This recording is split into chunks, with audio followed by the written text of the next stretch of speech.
И така, стигаме до финалния, може би най-критичния етап в живота на всяко електрическо табло – тестването и пускането му в експлоатация.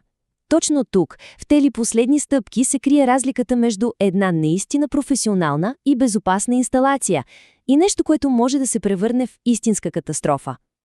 Добре, нека да видим какъв е пътят. Ще минем стъпка по стъпка през целия професионален процес. Започваме с оглед с просто око, минаваме през студени тестове без никакво напрежение, след това идва ред на сериозния тест с Мегер и накрая моментът на истината – пускането под напрежение. И така, първа спирка – физическият преглед.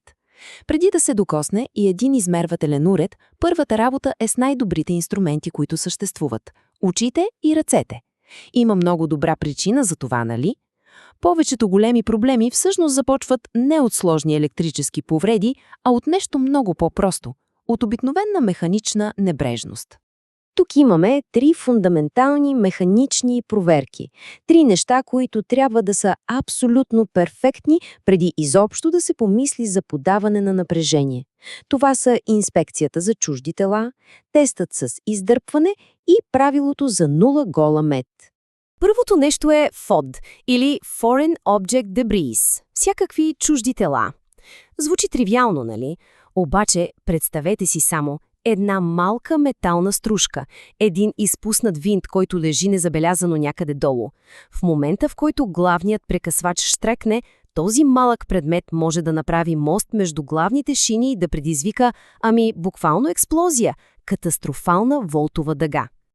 И тук стигаме до една много важна философия, уловена в този цитат. Полутестът или тестът с издърпване. Не става въпрос за леко подръпване. Не. Говорим за сериозно, дори брутално дърпане на всеки един силов кабел. Идеята е проста.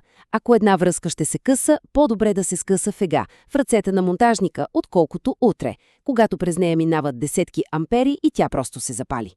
Добре, механичната проверка е минала. Таблото е чисто, връзките са здрави. Но то все още е напълно мъртво, без напрежение, заключено и обезопасено. Сега започва така нареченото тихо търсене. Взимаме мултицета и започваме да търсим невидимите врагове, скритите електрически проблеми. А тук имаме нещо много интересно. Един вид ин и ян на студеното тестване. 2 напълно противоположни цели. От една страна проверяваме за къси съединения, между фазите, между фаза и нула, фаза и земя. Тук очакваме абсолютна тишина. Мултицетът трябва да мълчи. Тишината е злато. Тя означава безопасност. От друга страна проверяваме непрекъснатостта на защитния проводник, на ПИ. Тук искаме точно обратното. Силен, ясен, оглушителен звуков сигнал. Този писък на мултицета е звукът на една животоспасяваща връзка. И защо е толкова важен този звуков сигнал при теста на заземяването?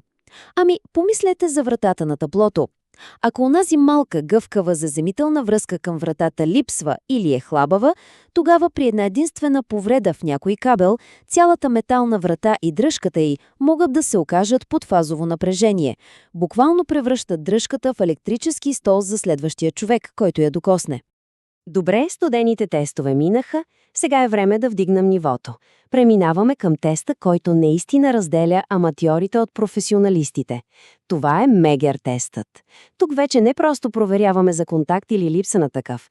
Тук подлагаме кабелите на истински стрес-тест, за да проверим здравината на тяхната изолация. Каква е разликата? Огромна е. Мултицетът със своята 9-волтова батерийка просто проверява дали има контакт. Все едно леко да почукаш по вратата. Мегерът, от друга страна, инжектира 500 или дори 1000 волта постоянен ток. Това е все едно да ритнеш вратата с всичка сила. Идеята е да се види дали изолацията ще издържи на истинско напрежение или има скрита слабост, която ще се прояви под товар. Но, внимание!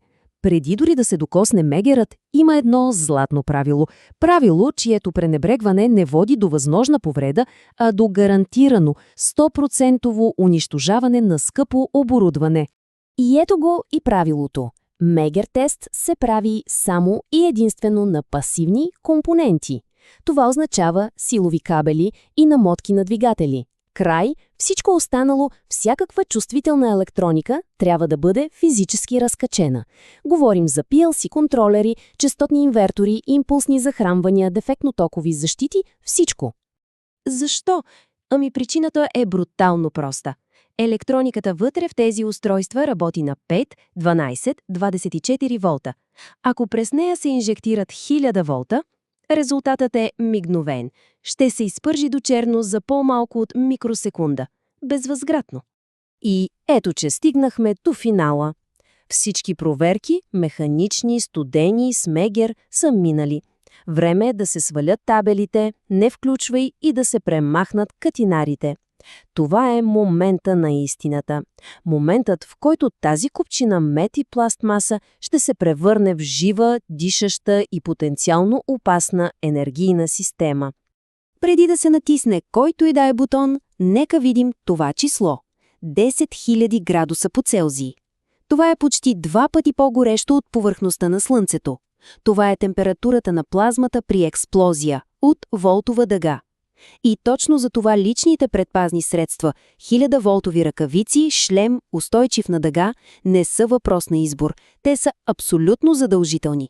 Има си специална техника за първото включване. Нарича се правилото на лявата ръка. Идеята е да се предпази тялото.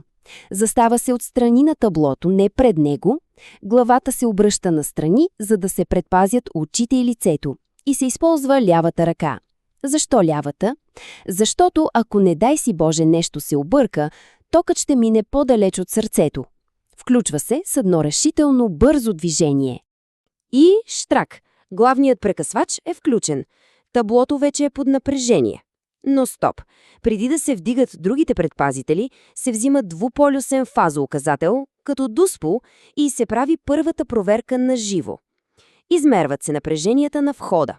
Между всяка от фазите трябва да има около 400 волта, а между всяка фаза и нулата, както и Земята, около 230 волта. Това е първото потвърждение, че всичко е наред. След като сме сигурни, че входното напрежение е коректно, започваме да включваме останалите вериги. Но не всички наведнъж. Това е груба грешка. Всяка верига се включва последователно. Първо управляващите вериги, захранванията, след това силовите. Защо? Защото включването на всичко наведнъж създава огромен пусков ток, който може да свали главния прекъсвач. Прави се бавно, стъпка по стъпка, като през цялото време се слуша за странни шумове и се наблюдава за всякакви аномалии. И ето я, последната финална проверка. Тестът на всяка една дефектно-токова защита. На всяка ДТЗ има малък бутон с буквата Т. Натискането му симулира отечка на ток. Точно ситуацията, в която тя трябва да сработи, за да спаси човешки живот. Очакваният резултат е само един – мигновенно отчетливо штрак. Ако това не се случи, ако има и най-малкото забавяне, тази ДТЗ е дефектна и се сменя на място, без компромиси. В крайна сметка, целият този дълъг и методичен процес има една цел. Тя не е просто таблото да заработи днес. Става въпрос за оставяне на подпис, за стандарт на работа, който гарантира безопасността на всеки следващ човек, който ще отвори тази врата. И тук идва въпроса, който всеки професионалист трябва да си зададе. Следващият техник, който дойде тук след години, дали ще благодари на майстора или ще прокълне аматьора?